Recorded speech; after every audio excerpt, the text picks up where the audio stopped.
Nous bénissons vraiment le Seigneur pour ce moment riche que nous avons eu pour la direction, que son nom soit vraiment béni. Et alors que nous persévérons dans l'enseignement les mardis soirs pour cette séance de questions-réponses, comme les apôtres aussi au début ils le faisaient, l'Église primitive, la Bible déclare qu'ils persévéraient vraiment dans l'enseignement des apôtres et que Dieu nous donne vraiment de persévérer et qu'il renouvelle notre force à chaque jour, de telle sorte qu'à un moment donné, la parole de Christ va habiter pleinement et abondamment au milieu de nous. Amen. Et c'est vraiment le conseil que l'apôtre Paul avait donné aux Colossiens. Il a dit vraiment que la parole de Christ habite parmi vous abondamment, que cette parole vraiment habite au milieu de nous, par ces moments que nous passons, que son nom soit loué. Donc, nous allons aborder la première question de notre séance de ce soir. La question, elle est celle-ci. Que va-t-il se passer pour le peuple juif? Comment comprendre? En prenant référence sur les versets de Romains 11, Romains 11, versets 25 à 29, qui dit ceci.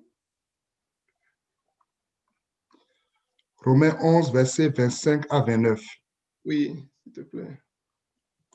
Car je ne veux pas, frères, que vous ignoriez ce mystère, afin que vous ne vous regardiez point comme sages, c'est qu'une partie d'Israël est tombée dans l'endurcissement jusqu'à ce que la totalité des païens soit entrée. Et ainsi tout Israël sera sauvé selon qu'il est écrit. Le libérateur viendra de Sion et il détournera de Jacob les impiétés. Et ce sera mon alliance avec eux lorsque j'ôterai leurs péchés. En ce qui concerne l'Évangile, ils sont ennemis à cause de vous, mais en ce qui concerne l'élection, ils sont aimés à cause de leur Père, car Dieu ne se répand pas de ses dons et de son appel. Amen. Amen. Donc, la question, comme je le disais tantôt, c'était de comprendre ce qui va se passer pour le peuple juif, qu'est-ce qui va leur arriver.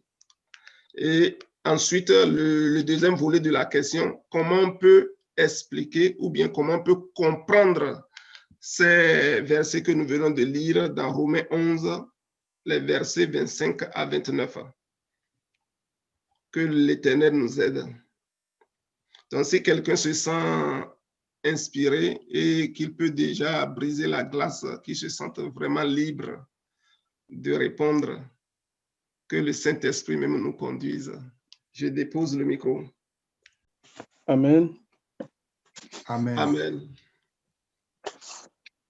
Je voudrais apporter quelques éléments de partage en lien avec la question.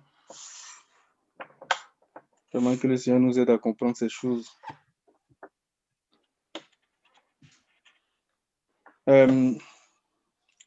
Je veux saisir le premier bout du verset 25, là, notamment le mot mystère comme point d'entrée. Quand il dit « Car je ne veux pas, frères, que vous ignoriez ce mystère, afin que vous ne vous regardiez point comme sages. » Et puis il explique ce mystère, il dit « C'est qu'une partie d'Israël est tombée dans l'endurcissement jusqu'à ce que la totalité des païens soit entrée. » Amen. Il y a un mystère qui est le mystère de Dieu, comme le dit l'apôtre Paul, parlant de Christ et de l'Église. Et l'apôtre Paul dit que ce mystère est grand. Et c'est de ce mystère-là que le Seigneur nous parle dans Apocalypse chapitre 10, le verset 7. Il dit, mais qu'au jour où l'on entendra le 7e ange sonner de la trompette, le mystère de Dieu s'accomplira, comme il a annoncé à ses serviteurs les prophètes. Et ce mystère-là, c'est l'ensemble de l'œuvre rédemptrice de Christ, du début jusqu'à la gloire qui va être manifestée, à la gloire qui va être révélée. Et lorsque ce mystère-là va s'accomplir, tous les mystères périphériques vont avoir aussi leur accomplissement. Lorsque ce mystère-là, ce grand mystère va s'accomplir, les questions périphériques du genre pourquoi Adam a péché, pourquoi ci, pourquoi ça, eux aussi vont avoir leur accomplissement, vont être révélés totalement. Regardez ce que l'apôtre Paul dit dans Colossiens 2.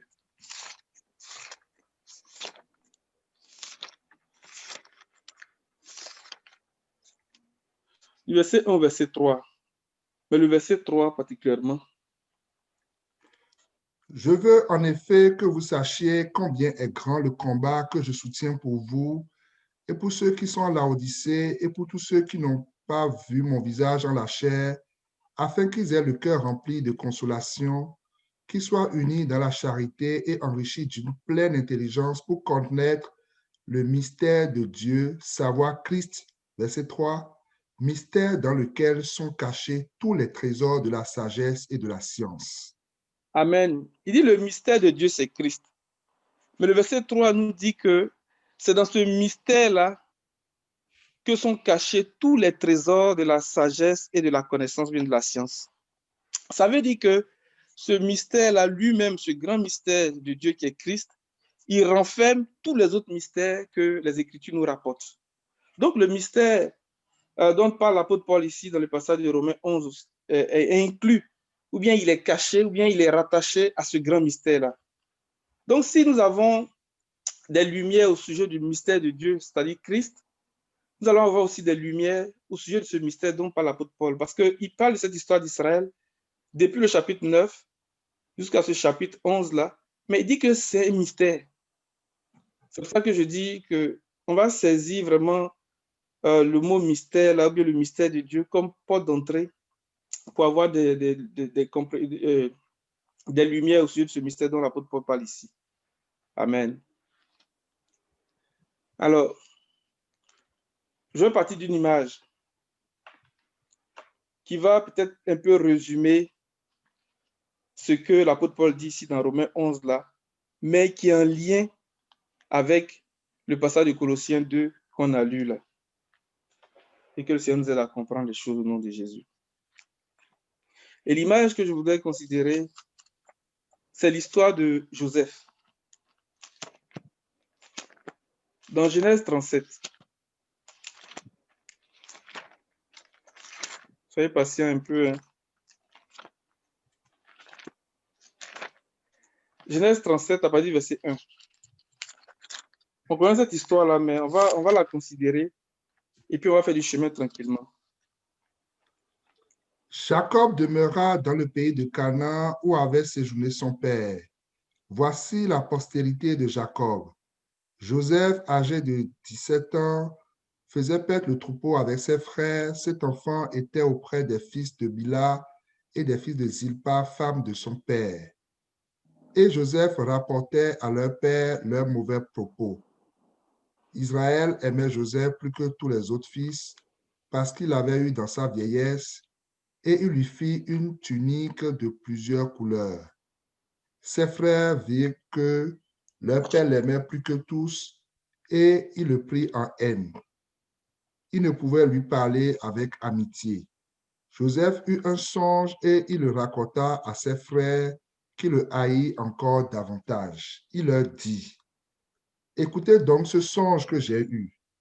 Nous étions à lier les gerbes au milieu des champs et voici, ma gerbe se leva et se tint debout et vos gerbes l'entouraient et se prosternèrent devant elle. » Ses frères lui dirent, « Est-ce que tu règneras sur nous?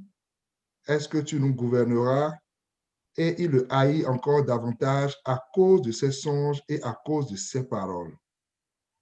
Il eut encore un autre songe et il le raconta à ses frères. Il dit, « J'ai eu encore un songe et voici, le soleil, la lune et les 11 étoiles se prosternèrent devant moi. » il le raconta à son père et à ses frères. Son père le réprimanda et lui dit, « Que signifie ce songe que tu as eu? Faut-il que nous venions, moi, ta mère et tes frères, nous prosterner en terre devant toi? » Ses frères eurent de l'envie contre lui, mais son père garda le souvenir de ces choses. Amen. On s'arrête là. Regardez bien l'histoire qui commence à partir du verset 1, ou bien verset 2 surtout. On dit, voici la postérité de Jacob, Joseph, âgé de 17 ans. Jacob a eu 12 fils, incluant Joseph et son petit frère. Et on parle de la postérité de Jacob, et puis on parle directement de Joseph. Mais et les autres frères, et les autres fils qu'il a eus, ses aînés qu'il a eus, qui sont nés même bien avant Joseph. Mais on parle de Joseph, comme si c'était le seul enfant de Jacob. En fait, le Seigneur est en train de mettre l'emphase sur quelque chose. Le Seigneur est en train de nous parler d'une postérité. Alléluia. Et c'est cette révélation que l'apôtre Paul a eue lorsqu'il parle de ces choses à partir de Romains chapitre 9 et qui reprend encore dans Galates chapitre 3 et puis chapitre 4. Il dit qu'il n'est pas dit aux postérités, comme s'il s'agissait de plusieurs, mais à ta postérité. Amen. Il s'agit d'une postérité. Il est question d'une postérité. Mais quelle est cette postérité-là?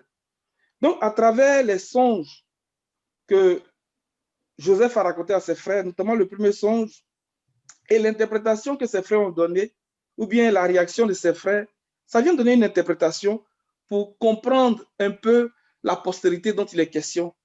Cette postérité sur laquelle le Seigneur veut qu'on ait les regards fixés.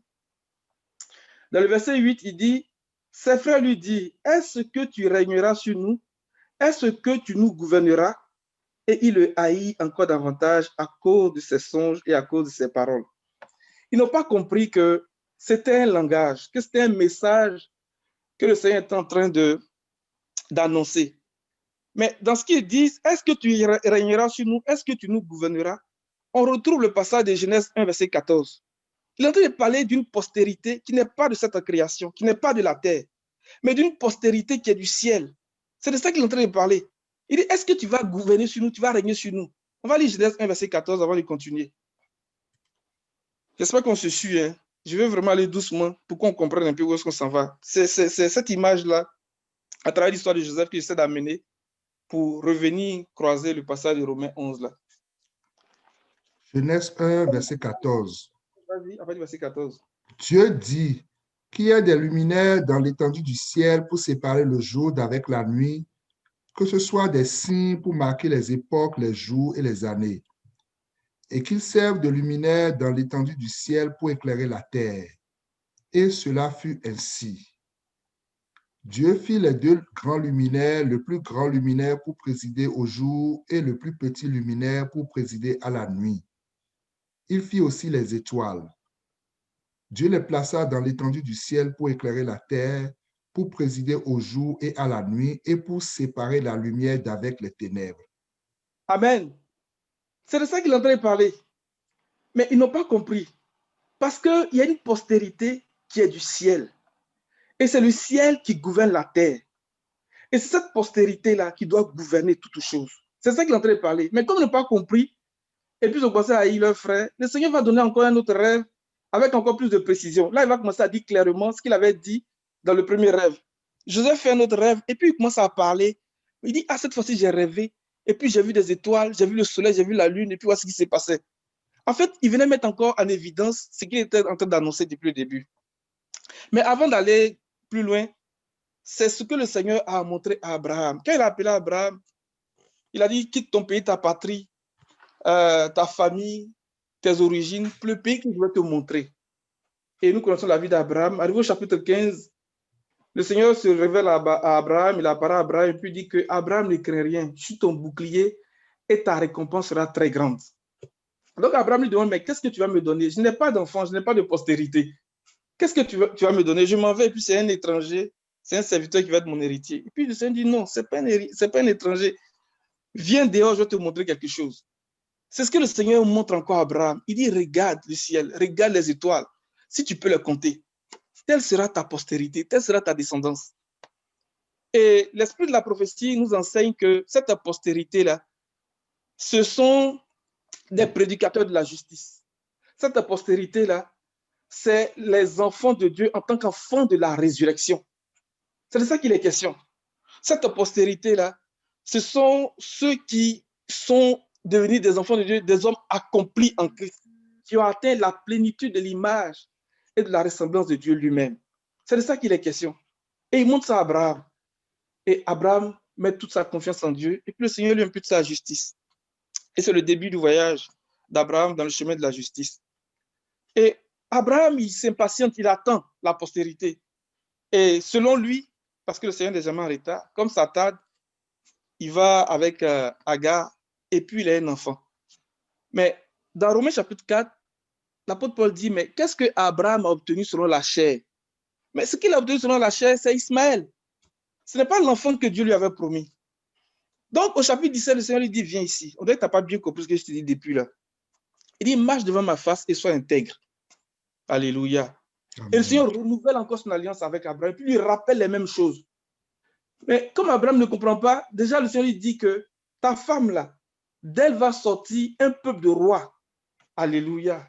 C'est cette postérité-là. C'est de ça que le Seigneur est en train de parler depuis le début. Mais Abraham, il a dit, mais hey, Seigneur, que Ismaël vive devant toi. Le Seigneur dit, pour Ismaël, je t'ai déjà exaucé, mais ce n'est pas avec lui que je vais faire alliance. C'est avec Isaac. Alléluia. Et nous savons ce que l'apôtre Paul nous révèle au sujet d'Isaac depuis Romains 9 et même dans Galates, tout ça. Parce qu'il s'agit d'une postérité, c'est-à-dire à Christ. C'est de ça qu'il est question. Amen. Amen. Donc, quand on revient ici, dans le chapitre 37 que nous sommes en train de regarder, le deuxième songe, le Seigneur vient, comme je le disais tantôt, il met encore en évidence ce qui se passe. Et là, ses frères le détestent encore plus. Et même lorsque Étienne commence à parler de ces choses, Étienne dit qu'ils ont rejeté Joseph. Ils ont rejeté Joseph.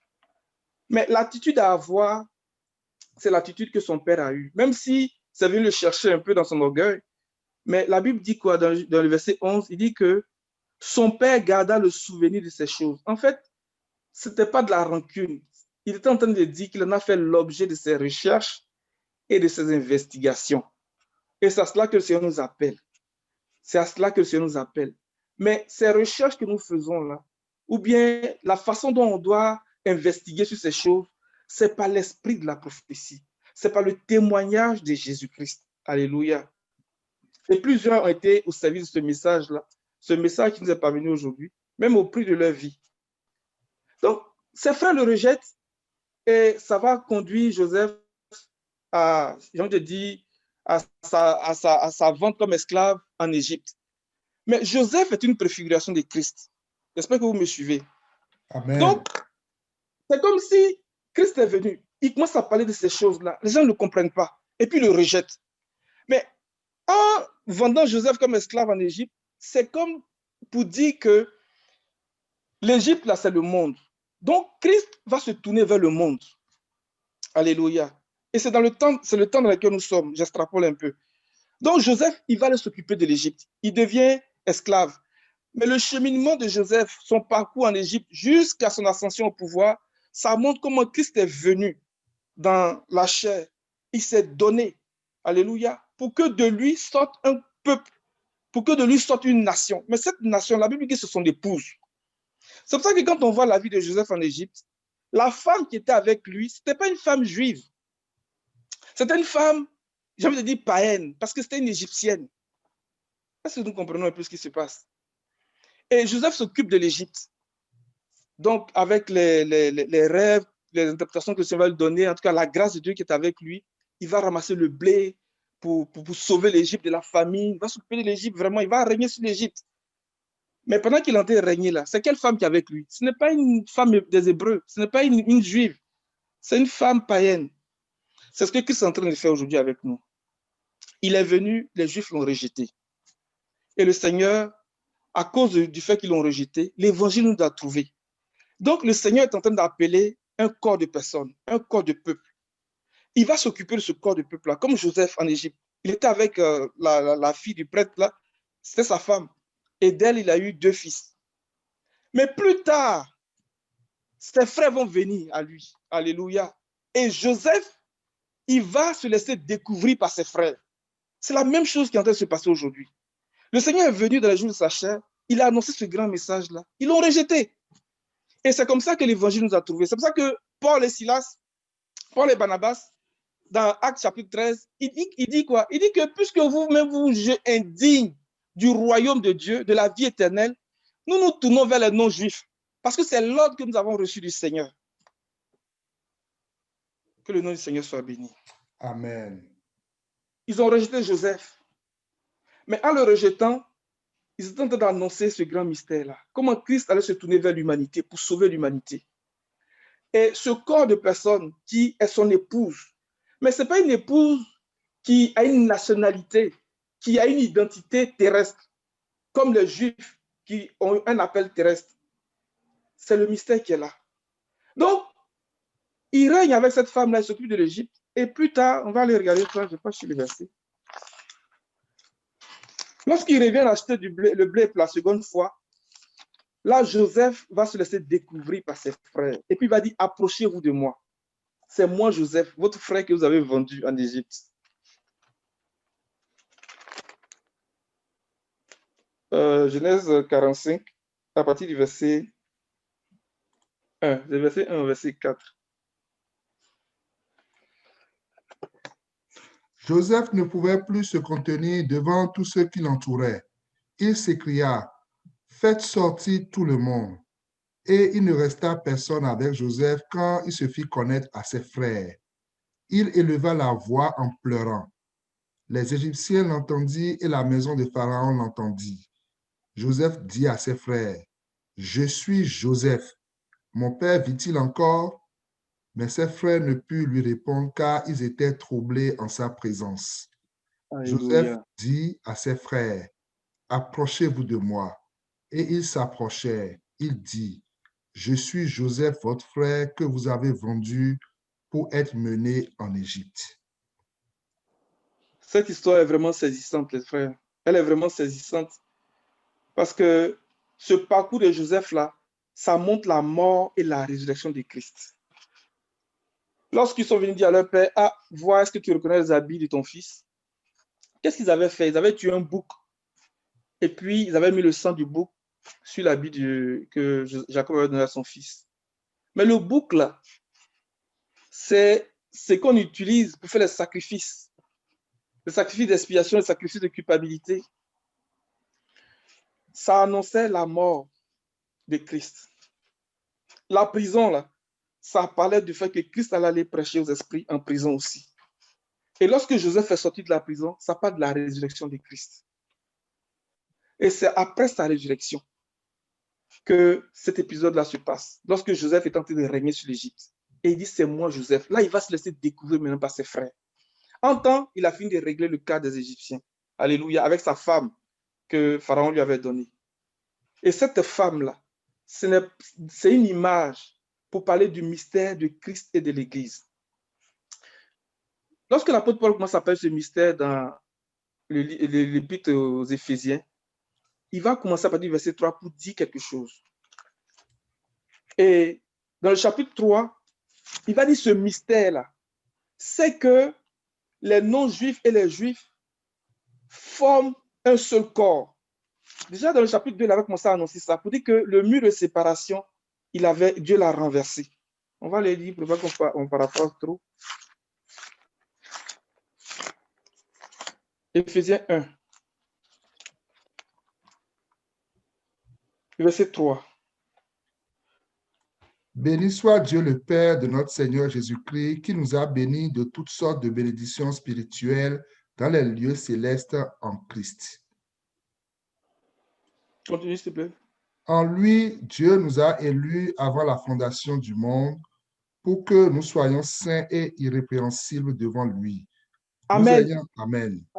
Nous voyons bien la définition de Éphésiens 5, le verset 27. Il dit que, afin de faire paraître devant lui cette église sans tache, ni ride, ni rien de semblable, mais sainte et irrépréhensible. C'est de ça qu'il parle. Mais il dit que Dieu nous a élus avant la fondation du monde. L'élection d'Israël, c'est depuis la fondation du monde. Ce n'est pas pareil. Et cette église-là, dans le grec, c'est traduit par ecclésia, c'est-à-dire appelé hors d'eux.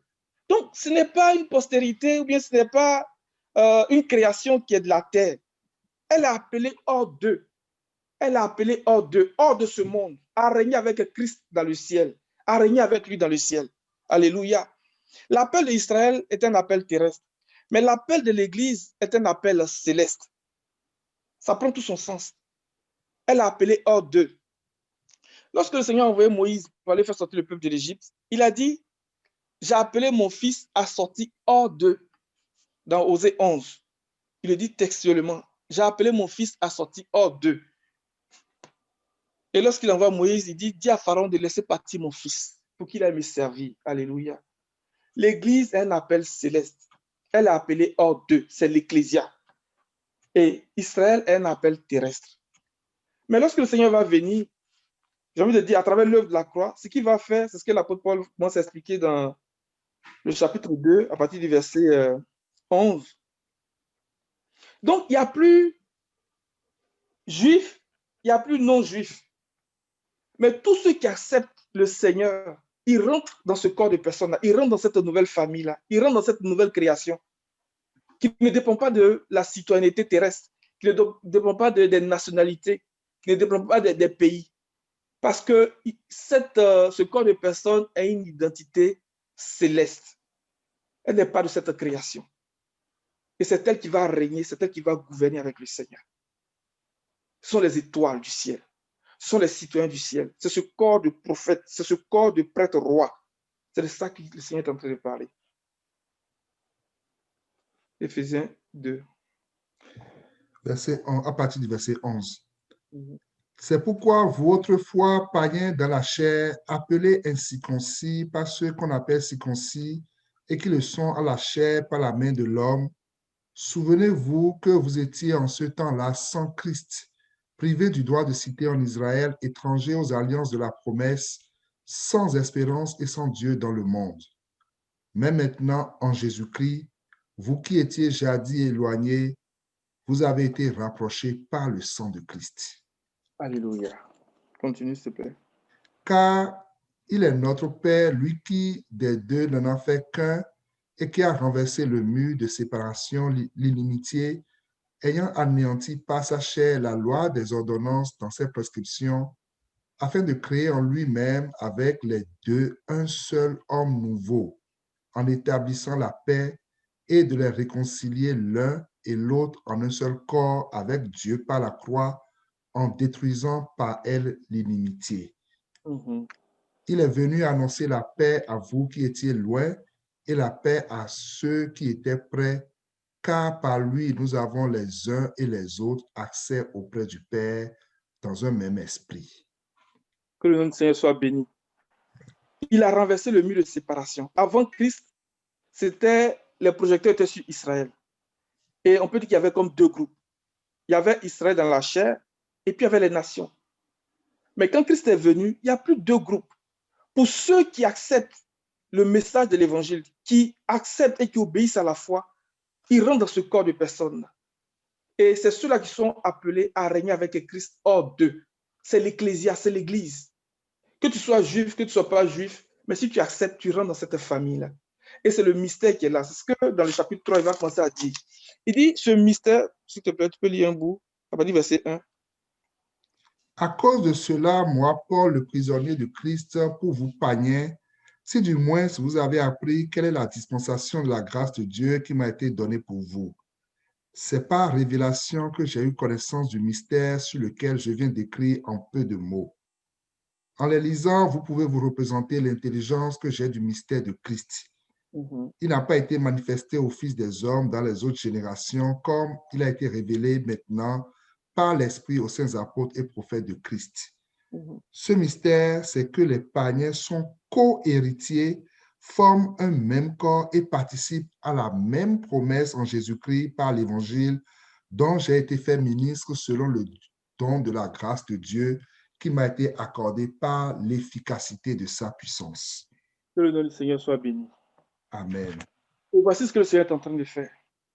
De la même manière que Joseph en Égypte était avec une femme païenne, mais qui était une image de cette église qu'il est en train de préparer, qu'il vient chercher, et qu'après ça, Ses frères sont venus puis se laisser découvrir par lui. C'est ce que le Seigneur est en train de faire aussi aujourd'hui. Et c'est ce qui va se passer exactement avec les Juifs. C'est pour ça que l'apôtre Paul, quand il commence à développer ces choses, il dit que jusqu'à ce que l'ensemble des non-juifs soient rentrés. Le Seigneur n'a pas rejeté son peuple qu'il a connu d'avance. Ce que l'apôtre Paul dit là, c'est vrai. Regardez encore dans Actes. Dans Acte 1. Il y a un travail qui va être fait. Mais il dit que jusqu'à ce que l'ensemble des non-juifs soient rentrés. Dans Acte 1, à partir du verset 5, le Seigneur dit quelque chose. Et au verset 6, les apôtres posent une question vraiment très précise au Seigneur. Car Jean a baptisé d'eau, mais vous, dans peu de jours, vous serez baptisés du Saint-Esprit.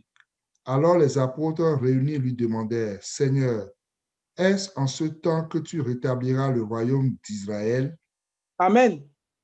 Est-ce en ce temps que tu vas rétablir le royaume d'Israël? Mais d'où vient que les apôtres posent une question pareille? C'est parce qu'ils ont entendu quelque part qu'il va y avoir un temps de restauration, un temps de rétablissement du royaume d'Israël. Il parle du royaume d'Israël. Parce que le royaume d'Israël, à un moment donné, a pris fin avec Nebuchadnezzar, quand il est venu raser Jérusalem. Le royaume d'Israël a pris fin.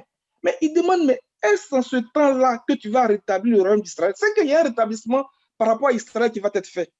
Mais est-ce que Israël va avoir la bonne connaissance, la bonne compréhension? Mais c'est là que va venir, je veux dire, quelque part, leur perte. On va aller dans Acte 3, à partir du verset 19.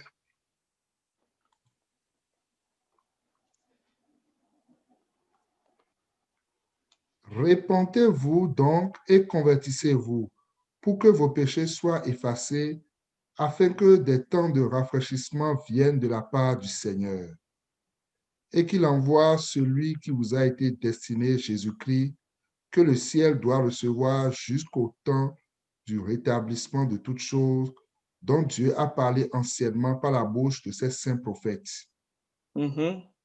Moïse a dit, le Seigneur votre Dieu vous suscitera d'entre vos frères un prophète comme moi.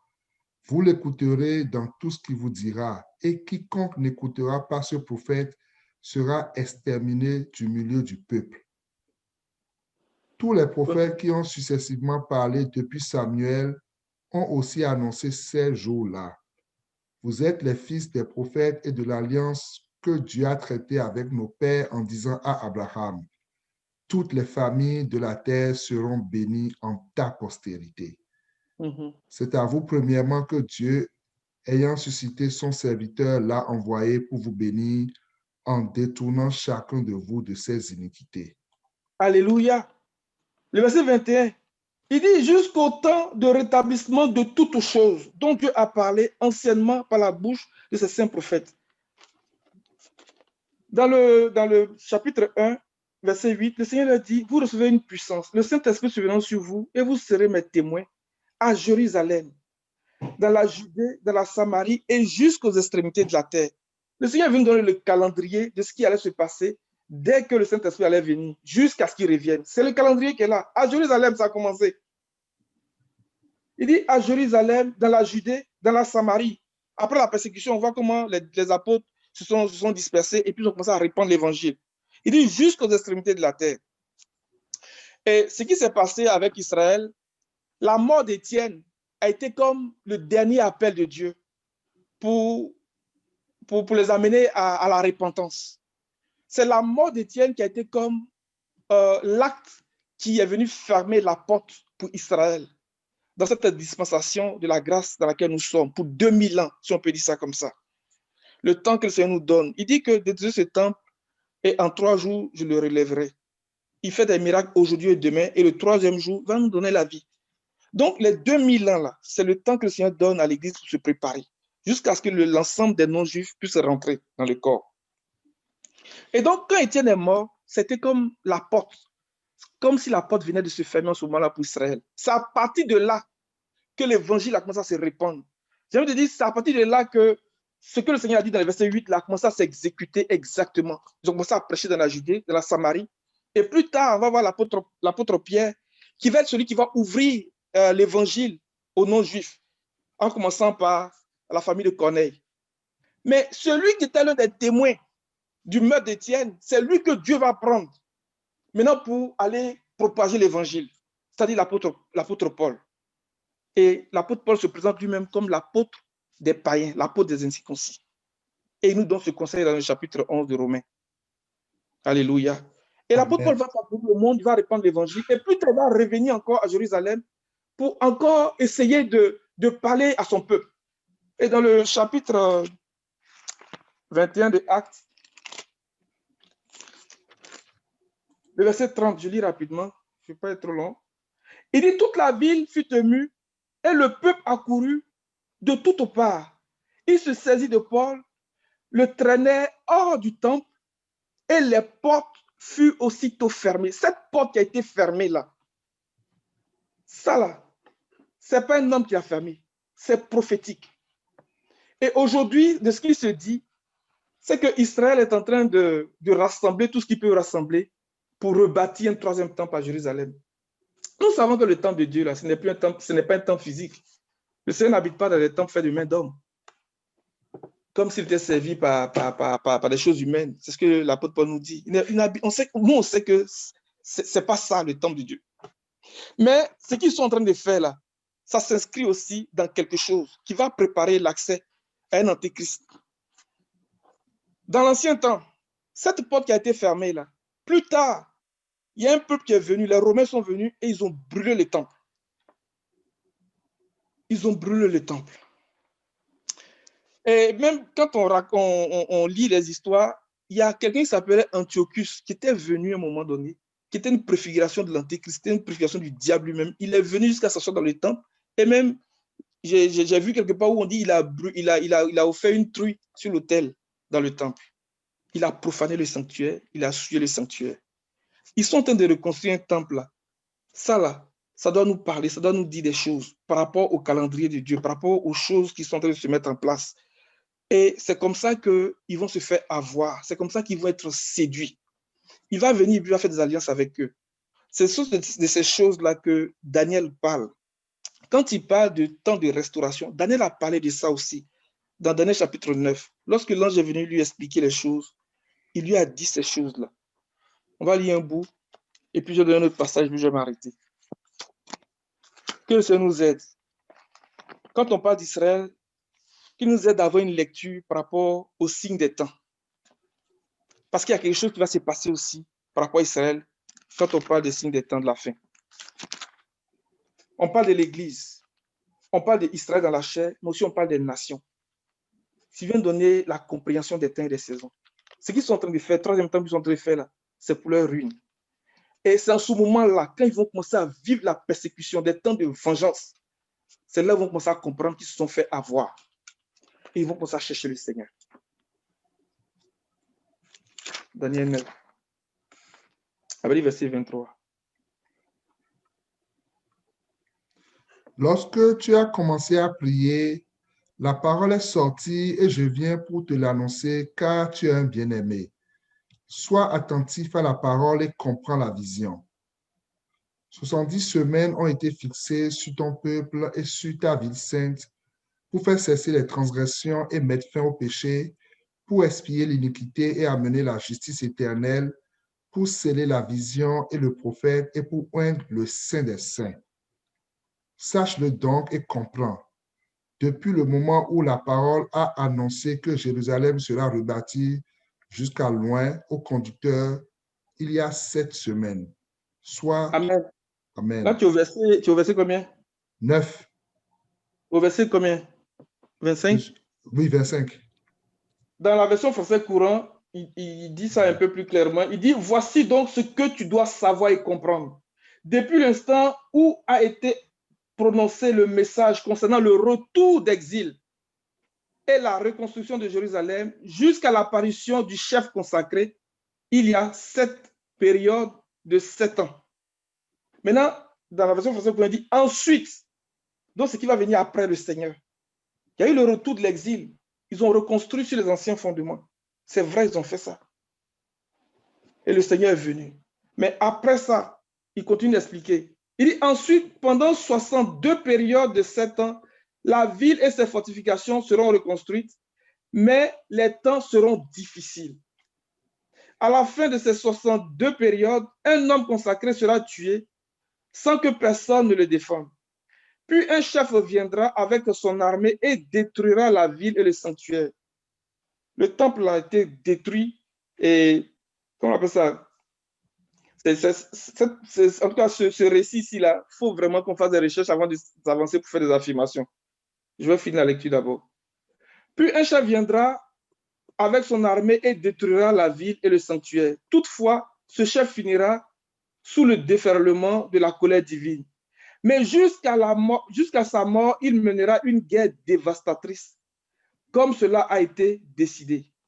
Pendant la dernière période de 7 ans, il imposera de dures obligations à un grand nombre de gens. Au bout de 3 ans et demi, il fera cesser le sacrifice et les offrandes.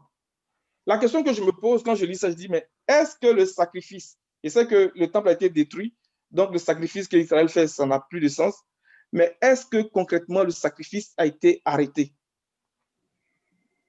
Il fera même cesser les sacrifices et les offrandes. Ce dévastateur accomplira ses œuvres abominables avec rapidité jusqu'à ce que la fin qui a été décidée s'abatte sur lui. Vraiment que le Seigneur nous aide à comprendre ces choses-là. Le temple que Israël est en train de bâtir aujourd'hui, là, et de ce qui se dit, c'est que tout est déjà en place, tout est déjà prêt. Et l'apôtre Paul qui dit que cet impie-là va venir jusqu'à s'asseoir dans le temple de Dieu. Nous savons que ce n'est pas un temple physique.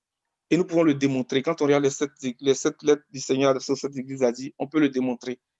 Mais physiquement ou bien concrètement, avec Israël, il y a quelque chose qui va se passer par rapport à ce temple qu'ils sont en train de construire. Et c'est de là que va venir leur perte. Et c'est en ce moment-là qu'ils vont subir vraiment la persécution, mais des temps de vengeance. Même dans Matthieu 24, le Seigneur dit qu'il y aura des temps de vengeance contre ce peuple. Et c'est en ce moment-là qu'ils vont vraiment se tourner vers le Seigneur. Ils vont comprendre qu'ils se sont trompés. Ils vont revenir au Seigneur. Que le nom du Seigneur soit béni. Et le dernier passage que je voulais lire, c'est dans Jérémie. Jérémie 33, verset 14. Il y a quelque chose que le Seigneur va faire avec ce peuple-là. À travers l'histoire de Joseph, nous comprenons qu'il y a quelque chose que le Seigneur va faire avec ce peuple-là. Et pourquoi l'apôtre Paul dit ces choses-là dans le chapitre 9, chapitre 10, chapitre 11. Voici les jours viennent, dit l'Éternel, où j'accomplirai la bonne parole que j'ai dite sur la maison d'Israël et sur la maison de Juda. En ces jours et en ce temps-là, je ferai éclore à David un germe de justice. Il pratiquera la justice et l'équité dans le pays. En ces jours-là, Juda sera sauvé, Jérusalem aura la sécurité dans sa demeure.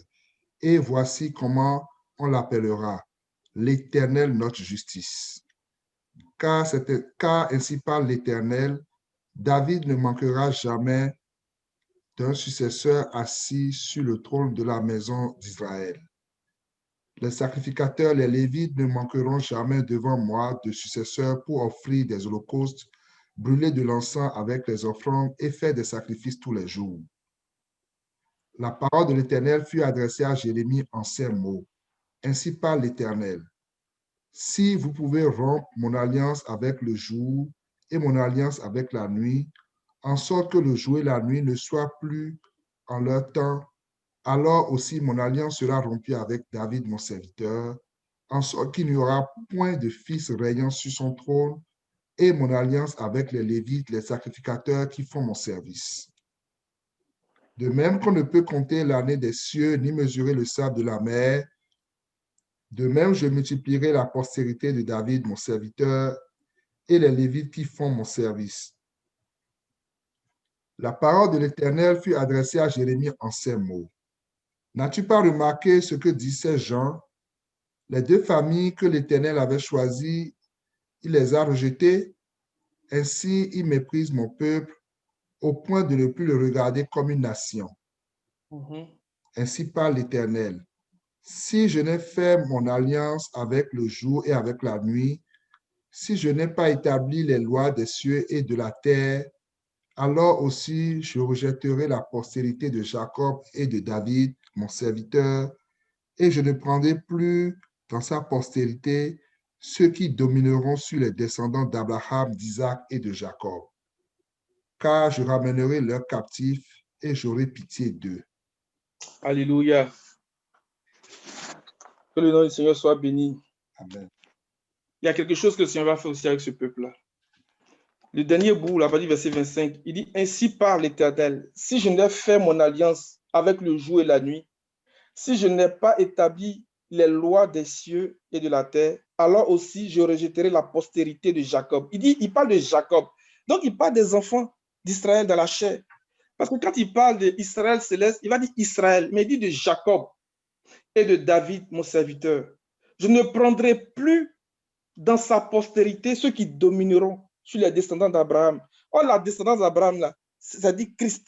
C'est cette postérité, c'est ça qu'il parle. Donc, il va prendre aussi parmi eux des gens qui vont faire partie de son peuple, qui vont faire partie de son corps. Alléluia. Le Seigneur n'a pas rejeté son peuple pour toujours. Et c'est ce que l'apôtre Paul dit dans Romains chapitre 11. C'est quelques éléments que je voulais apporter. Et que le Seigneur nous aide à comprendre ces choses. Au nom de Jésus. Amen. Amen. Amen. Amen. Nous bénissons le Seigneur. Sois béni abondamment, mon frère, pour vraiment ces riches contributions. Que le nom de l'Éternel soit béni. Nous laissons la place s'il y a d'autres contributions pour la première question. Nous sommes libres de nous prononcer. Amen. Amen. Amen. Que le Seigneur soit béni.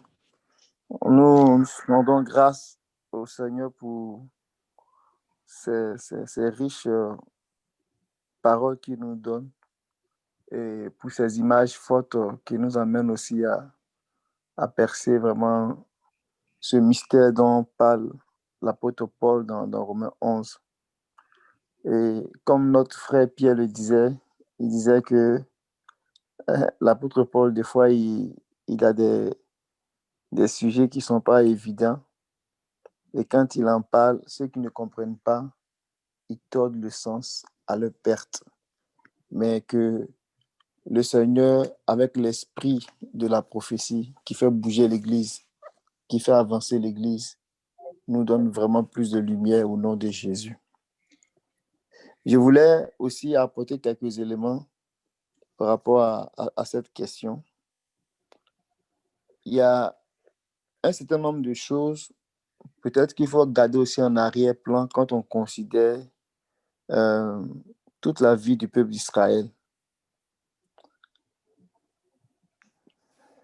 Que le Seigneur vraiment fasse grâce pour qu'on saisisse ces réalités-là. C'est tellement, je ne dirais pas subtil, mais ça prend la grâce de Dieu pour que notre esprit s'ouvre là-dessus. Je le dis ainsi parce qu'il y a beaucoup de ceux-là même qui sont chrétiens aujourd'hui, qui lisent la Bible, qui connaissent Dieu, qui n'arrivent pas à bien saisir ces nuances-là. Au point que certaines personnes, quand ils lisent la Bible, ils n'arrivent même pas à faire la distinction entre Israël et l'Église. Et d'autres même vont plus loin pour dire que l'Église est en train de voler les bénédictions d'Israël. Et ça crée la confusion dans la tête des chrétiens. Et même, il y a des chrétiens même qui vont en Israël. Ils se disent que s'ils vont en Israël, qu'ils ont touché la terre d'Israël, ils ont fait un pèlerinage en Israël, vraiment, ils seront vraiment bénis.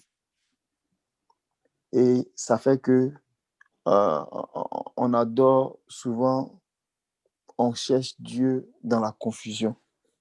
Mais que l'esprit, la lumière de l'esprit de la parole prophétique continue de briller, de sorte que les écailles tombent de nos yeux et que nous puissions voir les choses distinctement au nom de Jésus. Amen. Lorsque le Seigneur, dans le jardin, il est venu vers Adam et il est venu vers Ève et qu'il a commencé à leur poser la question, qui t'a dit que tu es nu? Le Seigneur venait de mettre le doigt sur le problème de l'homme. À cause du péché, l'homme est devenu nu devant Dieu. Donc, il fallait que Dieu règle ce problème-là. Donc, venir régler la question de la nudité de l'homme venir rhabiller l'homme à nouveau et l'élever dans la gloire là. C'est ça qui résume tout le plan de Dieu. Et c'est cela qu'on appelait la rédemption. Donc, alors que Dieu est en train de faire ce travail-là, c'est un plan qu'il a mis en place. Et les patriarches que nous connaissons, c'est-à-dire Abraham, Isaac et Jacob, ils jouent un rôle dans cette grande œuvre de la rédemption. Et même les enfants des patriarches, les 12 qui sont sortis de Jacob, eux aussi, ils jouent un rôle dans ce travail-là. Et même ceux qui sont sortis et à qui il a été donné la loi, c'est-à-dire quand Israël sortait de l'Égypte et qu'en passant par le désert, ils ont reçu la loi, ils étaient en train de jouer un rôle dans cette œuvre de la rédemption qui va arriver à un endroit focal. Cette œuvre de la rédemption-là va arriver au temps du Seigneur dans les jours de sa chair et ça va prendre une autre tournure, pour ne pas dire que ça va monter d'un autre cran. Donc tout ce qui s'est passé avant la venue du Seigneur dans la chair était des choses que Dieu a mises en place dans son plan pour préparer sa venue et pour aller à un autre niveau dans le grand plan de la rédemption. Si on ne comprend pas ça, ça va créer un blocage, ça va créer un flou. Où est-ce que je m'en vais avec ça? Je vais établir premièrement que la nation d'Israël, c'est une figure, c'est une image, c'est un premier tableau que Dieu a donné. De manière à ce que, en lisant la vie d'Israël, l'histoire du peuple d'Israël, on arrive encore à apprécier l'œuvre de la rédemption qui prend, on va dire, son départ nouveau ou bien son départ révélé avec la présence du Seigneur jusqu'à l'accomplissement de cette œuvre-là. C'est la raison pour laquelle, avant Christ, tout ce qui s'est passé dans l'Ancien Testament, qui concernait cette œuvre de la rédemption, était comme voilé. Et donc, c'était la loi. Et on dit Moïse est venu avec la loi. Ce n'est pas seulement les 10 commandements, ce n'est pas seulement la prescription morale. Lorsqu'on dit Moïse est venu avec la loi, Moïse est venu avec vraiment un ensemble de choses qui étaient comme des symboles, des images qui cachaient une vérité. Et cette vérité-là, Christ est venu la révéler. C'est pour cela qu'il est écrit dans Jean, chapitre 1, au verset 17, que Moïse vous a donné la loi, mais Christ, il est venu avec la grâce et la vérité. Donc, il vient pour enlever le voile. Il vient pour décoder les images de Moïse. Il vient pour nous faire rentrer dans la réalité de cette œuvre de rédemption-là. C'est pour cela que il est vraiment important de faire un parallèle avec Israël en tant que nation et l'Église en tant que nation. Mais les deux nations-là n'ont pas la même vocation. Israël en tant que nation a la vocation terrestre. On voit que quand Dieu a appelé Abraham, il a dit à Abraham, sors de ta patrie, je vais te conduire dans un pays que tu ne connais pas. Ce pays que je te montrerai là, je vais te donner. Et donc, à partir de là, si on le prend à un premier niveau, tout ce qui a été fait avec le peuple qui est sorti d'Abraham, ils avaient les yeux fixés sur la terre d'Israël. Même quand ils sont descendus en Égypte et qu'ils remontaient, leur espérance la plus élevée, là, c'était de rentrer dans le pays. Mais ça, là, c'était un premier niveau. Mais dans un niveau de prophète, Abraham, le patriarche, il s'en est rendu compte. Et il a dit que non, assurément, ce n'est pas de la terre que Dieu est en train de parler. On va lire ça dans Hébreu. Hébreu, chapitre 11.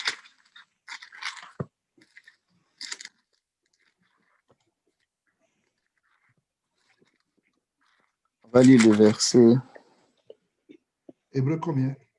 11, le verset 9 au verset 10.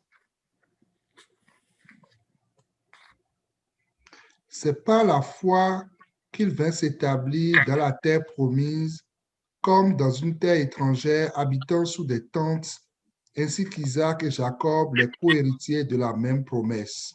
Car il attendait la cité qui a de solides fondements, celle dont Dieu est l'architecte et le constructeur.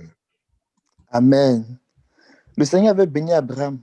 Dans Genèse 13, la Bible dit qu'il avait de l'or, il avait beaucoup de biens. Le Seigneur a béni Isaac, ils avaient de l'argent, ils étaient riches. Le Seigneur a béni Jacob, ils étaient riches. Mais la Bible dit qu'ils habitaient dans des tentes. Pouvez-vous nous montrer que, avec les yeux de prophètes là, c'était passager et ils attendaient la cité dont Dieu est l'architecte.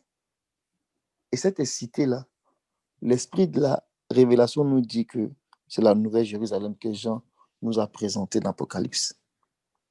Donc les patriarches, vous voyez un peu ce que Dieu est en train de faire.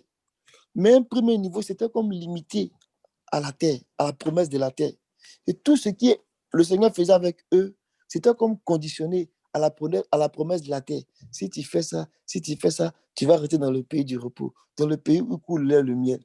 Et la vocation d'Israël dans la chair, là, c'était limité à ça. Mais c'était un premier temps, un premier pas pour pouvoir préparer un autre niveau dans l'action que Dieu est en train de faire pour sauver l'homme. Dieu veut toujours sauver l'homme. La mort ne fait pas partie du plan de Dieu.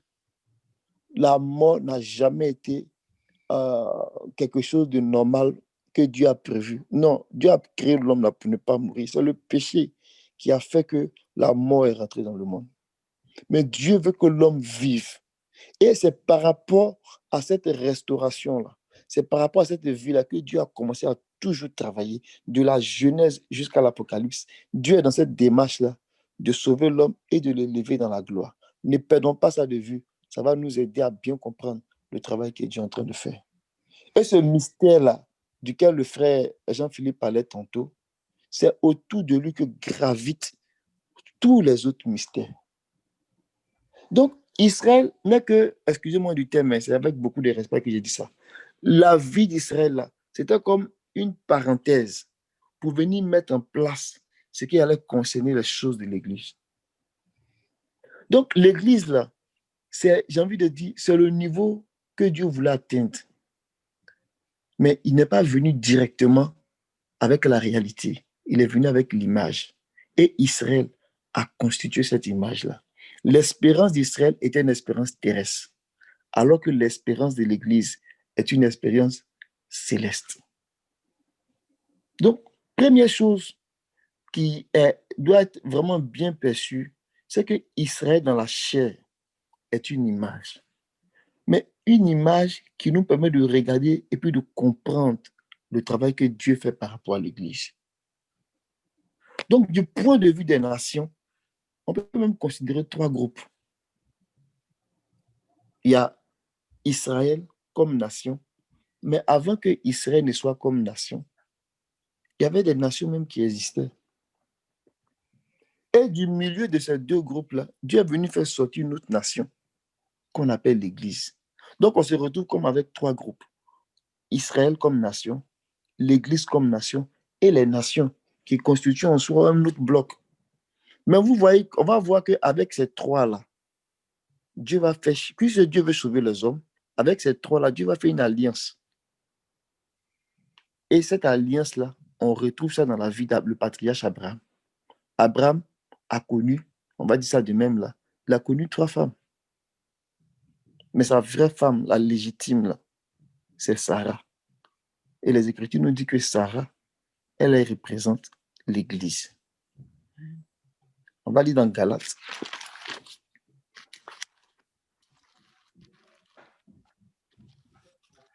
Galates chapitre 4.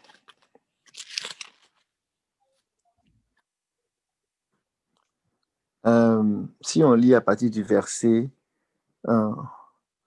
22 jusqu'au verset 26. Car il est écrit qu'Abraham eut 2 fils, un de la femme esclave et un de la femme libre. Mais celui de l'esclave naquit selon la chair et celui de la femme libre naquit en vertu de la promesse. Ces choses sont allégoriques, car ces femmes sont deux alliances. L'une du mont Sinaï enfantant par la servitude, c'est Agar, car Agar, c'est le mont Sinaï en Arabie, et elle correspond à la Jérusalem actuelle, qui est dans la servitude avec ses enfants. Mais la Jérusalem d'en haut est libre, c'est notre mère. Amen. Amen. Ici, l'apôtre Paul, il est rentré dans la vie du patriarche Abraham pour aller chercher ces images-là. Mais au moment où il faisait ces comparaisons, cette déclaration-là, il était en train de démontrer à ceux qui n'étaient pas encore convaincus du message de l'évangile, si c'était vraiment le message, la vérité présente. Donc, il était en train de leur montrer la supériorité de l'évangile. Pour dire, vous voyez, dans la vie du patriarche Abraham, il a d'abord eu un enfant avec Agar. Mais c'était pour un temps, parce qu'après, il a chassé Agar. Et il a chassé l'enfant. Mais quand Isaac est venu, là, il est venu, c'était l'enfant qu'on attendait, l'enfant de la promesse. C'est lui qui demeure dans la maison toujours. Donc, comprenez que c'est Jésus qu'on a crucifié là. Il est venu pour faire, c'est lui qui est Isaac. Avec lui, là, il vient avec un corps d'Isaac. Donc, considérez ce message-là. Donc, Paul, ici, il nous fait comprendre que les femmes que Abraham a eues là, ou du moins les femmes qui étaient dans la vie d'Abraham, c'était aussi des alliances. Sarah est l'alliance de l'évangile. Agar est l'alliance de Sinaï. Ketura est l'alliance que Dieu va faire avec les nations. De la même façon que le Seigneur est venu, puisque le Seigneur il est dans la logique de sauver tous les hommes, mais il est dans une démarche. Et dans sa démarche-là, c'est une grande sagesse que le Seigneur... Il n'y a pas quelqu'un qui peut avoir cette sagesse-là. Il est tellement sage et la façon dont il a mené ces choses-là, vraiment, cette voie, c'est insondable. Il a d'abord pris un petit groupe et il a bâti tout un projet autour de ça. Que son nom soit béni. Amen. Donc, Israël est comme pour nous un miroir. Du point de vue de l'Église, là, Israël est comme pour nous un miroir. Regardez un peu, sans peut-être lire tous les versets, regardez un peu comme Israël est né, est sorti de l'Égypte. Comme nous aussi, nous naissons, nous sortons du monde. Israël est né, sorti de l'Égypte. Israël était une nation, Israël a régné. Mais arrivé à un moment donné, quand on s'approchait d'un temps nouveau, d'un temps où Dieu lui-même allait rentrer en scène, Israël a commencé à dégringoler. C'est-à-dire que le trône du roi d'Israël, la Bible appelle ça le trône de l'Éternel. Mais à cause de l'infidélité, Dieu a dit que ça ne peut pas continuer comme ça. Et Dieu a dit à Israël, vous allez perdre ce prestige que vous avez en tant que nation qui représentait, on va dire, la nation de Dieu, le trône du roi d'Israël qui est comme le trône de l'Éternel. Vous allez perdre ça à cause de votre infidélité. Nebuchadnezzar est venu. Ils ont investi Israël. Ils n'ont plus de roi jusqu'à ce que le Seigneur vienne. Mais ce qui est arrivé à la première venue du Seigneur, là, les événements qui se sont passés autour, même au temps de Daniel, les révélations que Daniel a eues, en fait, c'était des révélations qui venaient fermer, qui venaient montrer comment l'âge, le temps de faveur, le temps de grâce qui a été accordé à Israël dans la chair, là, comment ça allait venir tranquillement se fermer pour ouvrir la porte à un autre âge, à un autre temps de faveur, le temps de sélection de l'Église. Donc, la première venue du Seigneur a coïncidé avec ça. Mais pour que ce soit possible, pour que l'évangile aille aux nations, il a fallu que Israël, à qui appartenait dans Romains, chapitre 9, verset 5, on va lire le verset peut-être 3 au verset 5. Car je voudrais moi-même être anathème et séparé de Christ pour mes frères, mes parents selon la chair, qui sont israélites, à qui appartiennent l'adoption et la gloire et les alliances et la loi et le culte et les promesses et les patriarches, et de qui est issu selon la chair le Christ qui est au-dessus de toutes choses, Dieu béni éternellement. Amen. Amen. Israël, c'était la gloire de Dieu sur la terre en ce temps-là. Ils avaient tout. Ils ont les patriarches, ils ont l'adoption, ils ont la gloire, ils ont les alliances, ils ont la loi, ils ont le culte, ils ont les promesses. Mais tout ce qu'ils avaient ici, là, était d'un niveau inférieur. Parce qu'il y avait des gloires supérieures qui venaient par l'évangile. Regardons bien dans 2 Pierre, chapitre 1, selon le témoignage de Pierre lui-même, qui lui-même aussi, c'est un juif. Mais regardons son témoignage. Verset 1, 2 Pierre, chapitre 1, verset 3 à 4.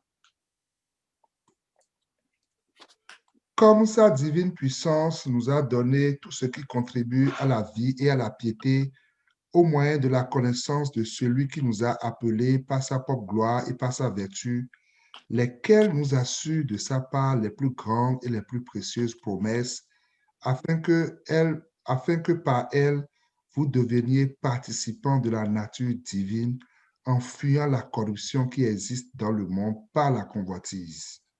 Amen. Les gloires, la loi, le culte, toutes ces choses qu'Israël a reçues là, ne peuvent pas délivrer Israël de la corruption de la chair. Ce n'est pas possible. Il fallait quelque chose de plus grand. Mais ce qui était donné à Israël était une image pour préparer ce qui allait venir. Donc, la première venue du Seigneur, là, ça venait pour ouvrir un autre âge, pour donner naissance à une autre nation qui est différente de la nation d'Israël. Parce qu'il a été arraché le diadème à Israël. Il a été arraché le trône à Israël pour le donner à une autre nation. Et cette autre nation-là, c'est l'Église. Mais pourquoi ce transfert, pourquoi ce passage on va dire, de Israël à l'Église soit possible?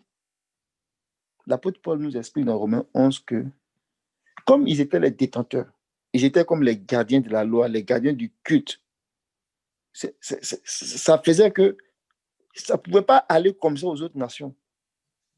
Mais comme ils ont été incrédules au message de l'Évangile, toutes ces choses qui devaient se concrétiser là, Dieu a donné ça à Israël. C'est pour cela qu'on va lire à l'Église, à l'Israël de Dieu, à l'Église. Regardons Actes, chapitre 15. Puis on va venir dans Romains. Verset 14. Simon a raconté comment Dieu a d'abord jeté les regards sur les nations pour choisir du milieu d'elles un peuple qui porta son nom. Amen. C'est ça que Dieu est en train de faire. Et c'est ça qu'on a dit tantôt, que le Seigneur s'est occupé de l'Égypte parce que Israël n'a pas voulu, parce que les frères de Joseph l'ont rejeté. Donc, Joseph, le Seigneur s'est occupé de, on va dire Joseph qui était comme une préfiguration du Seigneur, s'est occupé de l'Égypte pendant ce temps. C'est la même affaire qui va se passer. Parce qu'Israël a fermé son cœur à cet évangile-là.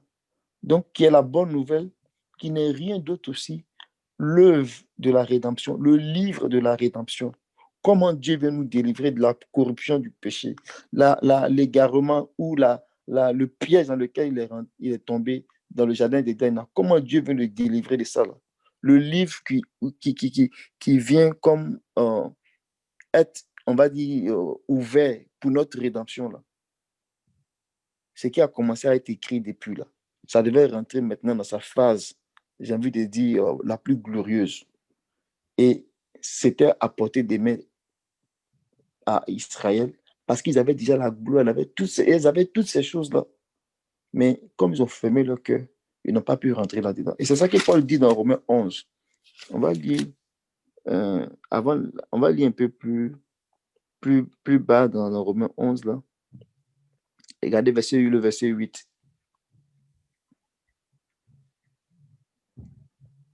Selon qu'il est écrit, Dieu leur a donné un esprit d'assouplissement des yeux pour ne point voir et des oreilles pour ne point entendre jusqu'à ce jour. Tu peux lire à partir du verset 16, s'il te plaît. Quoi donc? Ce qu'Israël cherche, il ne l'a pas obtenu, mais l'élection l'a obtenu, tandis que les autres ont été endurcis. Selon qu'il est écrit, Dieu leur a donné un esprit d'assoupissement, des yeux pour ne point voir et des oreilles pour ne point entendre jusqu'à ce jour. Tu peux continuer, s'il te plaît, verset 10. Et David dit, que le terme soit pour eux un piège, un filet, une occasion de chute et une rétribution. Que leurs yeux soient obscurcis pour ne point voir et tiens leur dos continuellement courbé. Amen. Donc, Israël, par son incrédulité, a ouvert la porte de l'évangile aux nations. Mais comme le Seigneur que nous adorons là, la Bible dit qu'il ne reprend pas ce qu'il a donné. Au verset 29 du même chapitre, on dit car les biens de la grâce et l'appel de Dieu sont irrévocables. Donc, par rapport aux patriarches, Dieu leur a dit clairement, je vais vous donner cette terre-là. Je vais vous bénir. Par rapport à ça, là, Dieu va confirmer sa parole. Dieu va faire que Dieu va toujours avoir raison. Donc ça, là, Dieu va le faire. Mais en même temps que Dieu, il le fait, mais Dieu n'oublie pas son plan, qui est de sauver l'homme, qui est le plus glorieux des plans. Donc, alors qu'il s'en va pour accomplir les choses de façon pleine et totale, les premières choses qu'il a mis en place là, il va aussi les accomplir. Donc, Israël, on va dire, qui avait toutes ces choses à un moment donné et qui devait rentrer là-dedans, elle n'a pas obtenu ce qu'elle cherchait, mais c'est un autre peuple qui l'a obtenu. Donc, par l'incrédulité d'Israël, cet autre peuple-là, ce n'est pas que les nations, mais c'est aussi les Israélites et les nations qui ont accepté le Seigneur et qui croient au message de l'Évangile qui constitue ce peuple-là. Et la chose intéressante ici, regardez le verset du chapitre 11, là, regardez le verset 15. Car si leur rejet a été la réconciliation du monde, que sera leur réintégration sinon une vie d'entre les morts? Alléluia. Amen. Alléluia. C'est vraiment glorieux ce verset. Alléluia. C'est vraiment glorieux. On est en train de parler de la résurrection d'entre les morts, la meilleure résurrection. Dieu n'a pas oublié ça. C'est quelque part dans son calendrier. Mais pour arriver à la résurrection, c'est un programme, c'est toute une œuvre de restauration. Ça prend du temps. Mais pour rentrer là-dedans, là, ça commence par la réconciliation. Donc, l'incrédulité d'Israël fait que les autres vont se réconcilier. Mais il est en train de dire, qu'est-ce qui va se passer quand Israël sera réintégré? Il dit, que se passera-t-il quand ils vont être réintégrés? C'est-à-dire quand les yeux vont s'ouvrir et puis vont revenir à Dieu, là, qu'est-ce qui va se passer? Si le péché a fait qu'on a été réconcilié, leur réintégration fera qu'on va rentrer pleinement dans le plan que Dieu a prévu. Donc, Dieu n'a pas oublié Israël dans la chair. Mais en même temps, Dieu est bon. Dieu continue son travail, il continue son œuvre. Donc, il bénira Israël dans la chair. Mais celui qui a été capable d'apprécier le travail que Dieu fait, il était possible pour Israël, des gens du temps d'Israël, qui savent que Dieu les a bénis dans la chair. Il était encore possible pour eux, les gens comme les Paul et Pierre, qui ont compris que c'est vrai, Dieu nous a donné la terre, mais qui ont compris par la grâce de Dieu le message de l'évangile. Ils ont dit, ben, s'il y a le ciel, pourquoi je me battre pour la terre? C'est vrai que Dieu va bénir pour la terre, mais il y a une bénédiction aussi supérieure pour le ciel. Donc, le fait de regarder, de considérer l'Église là, c'est pour rentrer pleinement dans le projet de Dieu. Et le fait de considérer Israël, c'est pour regarder comment Dieu a commencé par Israël à mettre en place les éléments pertinents pour que l'œuvre qui ouvre, qui commence avec l'âge de l'Église aussi, soit mise en place. Si on n'a pas la vie d'Israël dans la chair, la loi, les promesses, tout ce qui a été donné à Israël, là, on ne peut pas comprendre l'évangile aujourd'hui. C'est comme le fondement, la base. On a été jetés avec ces choses-là. C'était comme voilé. Maintenant, avec le temps, la période de l'Église, on enlève le voile et puis on commence à comprendre. Donc, ça a été comme donné comme une image pour nous, comme une copie pour nous. Mais ce n'est pas parce que c'est une copie que Dieu va piétiner, puis Dieu va oublier, Dieu va... Non, non, non, non. Quand bien même c'est une copie, les promesses qui ont été faites, les prophéties qui ont été dites, Dieu va les respecter. Dieu va les respecter. Pour que tout homme reconnaisse que Dieu est juste. Donc, Dieu va les respecter. Mais ils seront bénis dans leur rang. Ils seront bénis dans leur rang. Et les promesses les plus glorieuses que Dieu a préservées pour l'Église, Dieu aussi va respecter. Et l'Église sera bénie dans son rang. Donc, si on revient dans Romains ici, là, et qu'on pose la question, qu'adviendra-t-il d'Israël? Mais Dieu va bénir Israël conformément aux prophéties.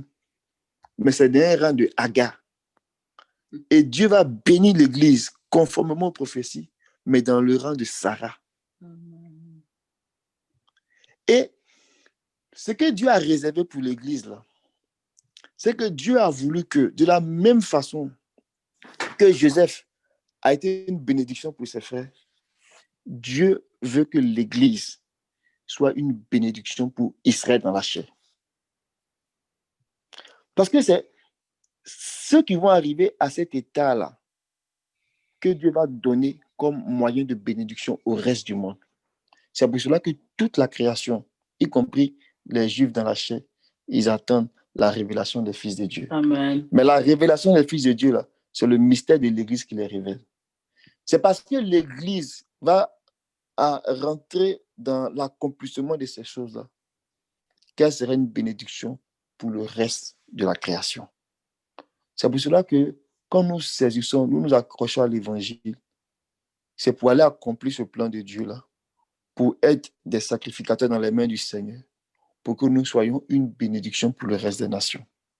Donc Israël, dans la chair, sera béni. Dieu va se tourner vers eux à un moment donné. Mais la Bible dit, regardez le verset qui suit, le verset 26. Et c'est ainsi que tout Israël sera sauvé. Comme il est écrit, le libérateur viendra de Sion. Il détournera de Jacob les impiétés, et telle sera une alliance avec eux lorsque je t'aurai le péché. Quand on lit ça, là, on sait que Sion, là, c'est Sarah. Le libérateur, là, il viendra de Sarah. Amen. Mais ici, là, le libérateur, là, quand on le lit, là, on voit une seule personne. Mais Abdias, c'est un seul chapitre. On va lire le verset 14 par là. Alléluia.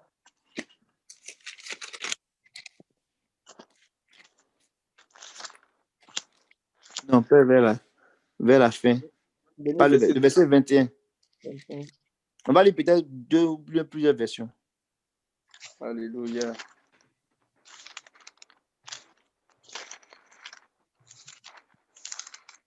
Abdias, c'est vrai que c'est quasiment une seule page. Là. C'est avant Jonas, après Amos. Dans l'Ancien Testament.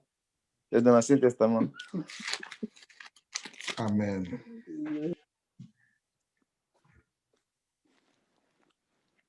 Verset 21, s'il te plaît. Lis le verset 20 à 21. Les captifs de cette armée des enfants d'Israël posséderont le pays occupé par les Cananéens jusqu'à Sarepta, et les captifs de Jérusalem qui sont à Séphara posséderont les villes du Midi. Des libérateurs monteront sur la montagne de Sion pour juger la montagne d'Ésaü, et à l'Éternel appartiendra le règne. Amen. Alléluia. Paul, quand on lit Romains, pas de libérateur viendra de Sion. Paul cite ce verset-là. Mais ce sont des libérateurs, un corps de libérateurs. C'est l'Église arrivée à la perfection qui va parfaire le reste des nations, et qui va parfaire Israël et le reste des nations dans leur rang. L'Église va jouer un grand rôle. Et c'est comme ça que Dieu a voulu que les choses soient. Donc, Israël dans la chair sera béni, mais sera béni dans son rang. Et l'Église sera bénie, mais d'un rang supérieur, d'après le témoignage des Écritures. Donc, ce qui va arriver à Israël, là, c'est quand on commence à lire un peu la fin des événements, ce qui se passe, on va comprendre que vers la fin, là, à un moment donné, quand Dieu va visiter l'Église, ça va maintenant réjaillir sur Israël. Et puis ça va réjaillir sur les autres nations. Donc, c'est ce que le Seigneur est en train de faire. Donc, peut-être que dans d'autres occasions, on va regarder comment faire les parallèles entre la déchéance d'Israël dans la chair, c'est-à-dire au moment où on leur a arraché la royauté, au moment où ils sont allés en déportation. Je parle d'Israël dans la chair. Au moment où ils sont revenus de la déportation, vous voyez qu'on peut faire beaucoup de parallèles. Hein? Au moment où le Seigneur venait dans la chair, dans le premier jour, dans les jours de sa chair, la première venue du Seigneur. Tout ça là, on était en train de finir l'âge, on va dire, qui était réservé, la faveur qui était réservée à Israël, jusqu'au temps où l'évangile, où on est rentré dans l'âge des gentils et de l'ensemble d'Israël aussi qui avait accepté cet évangile-là. Il sera de même au temps de l'âge de l'Église, parce que les grandes étapes que Israël a connues là, l'Église aussi va le connaître. L'Église va commencer comme une nation. L'Église aussi sera déportée. L'Église aussi va retourner pour bâtir. L'Église aussi va attendre la seconde venue du Seigneur. Donc, il y a ces parallèles-là qu'on peut faire. Et puis, on peut comprendre comment et à quel moment le Seigneur va changer les choses. De la même façon que quand le Seigneur il est venu dans les jours de sa chair, il a été glorifié, élevé, ressuscité, et qu'après il s'est tourné vers le reste, vers les gentils. On peut aussi voir cette œuvre-là. Comment le Seigneur va faire les choses vers la fin. La résurrection d'entre les morts que nous avons lu tantôt, et qui va donner ce statut de révélation, de gloire, de cette élévation de l'Église qui va venir bénir maintenant aussi cet autre, on va dire, Israël qui est revenu à la raison pour aller sauver le reste des nations avant que le royaume ne s'établisse. Donc, il y a beaucoup de parallèles que nous pouvons faire. Mais c'est parce que ça arrivait à l'Église de l'Ancien Testament que par l'autorité de la parole, on peut avoir une idée de ce qui va se passer dans les temps de la fin. Or, que le Seigneur nous accorde cet esprit-là de perspicacité. Au nom de Jésus. Amen. Il a été dit dans Daniel, et je termine par là, on voit Daniel chapitre 12, les visions que Daniel avait eues là, la Bible dit que ça concernait les temps de la fin. Et puis il disait qu'il aurait une détresse tellement grande que ça n'a jamais existé. Et il parlait des choses qui concernaient la fin de cette détresse-là. Mais quand on lit dans Luc 19, le Seigneur aussi va parler de la détresse d'Israël dans la chair pour venir montrer comment Israël allait finir. Mais Dieu, dans sa bonté, il a dit au travers de la bouche de ses prophètes que dans toutes les nations dans lesquelles je vous ai dispersés là, je vais vous rassembler. Qui pouvait imaginer que Israël, après près de 2000 ans d'épreuves, ils ont été détruits, rasés en l'an 70. Jérusalem a été rasée comme le Seigneur l'avait annoncé. Qui pouvait s'imaginer que cette nation allait se relever? C'est seulement en 1945, je crois bien, si j'ai une bonne mémoire encore de mes cours d'histoire. Amen. Et cette nation-là Dieu a commencé à la relever. Et dans les années 80, ils ont proclamé que Jérusalem est la capitale éternelle d'Israël. Mais qui pouvait s'imaginer? Ils sont sortis de nulle part. On leur a fait la guerre. Mais cette nation-là s'est levée en rien de temps. Elle s'est levée. Mais ce n'est pas fortuite. C'est parce que les prophéties sont en train de s'accomplir. Il dit, si elle attend là, elle s'accomplira. Elle s'accomplira certainement. Donc, ce que nous sommes en train de voir là, ce sont les choses qui se mettent en place pour que ce que l'apôtre Paul a dit il y a environ 2000 ans là, ça rentre dans l'accomplissement. Israël sera béni. L'Église sera plus que bénie. Donc, je m'arrêterai là. Que le Seigneur soit béni. Amen. Amen. Mon frère, tu es béni. Amen. Amen. Vraiment, que l'Éternel vraiment te bénisse vraiment pour ses contributions. Est-ce que quelqu'un d'autre a un apport par rapport au sujet du jour? S'il n'y a plus de contribution, je pense qu'on va s'arrêter là parce qu'il est 22h17 déjà. Que le nom de l'Éternel soit béni. Amen.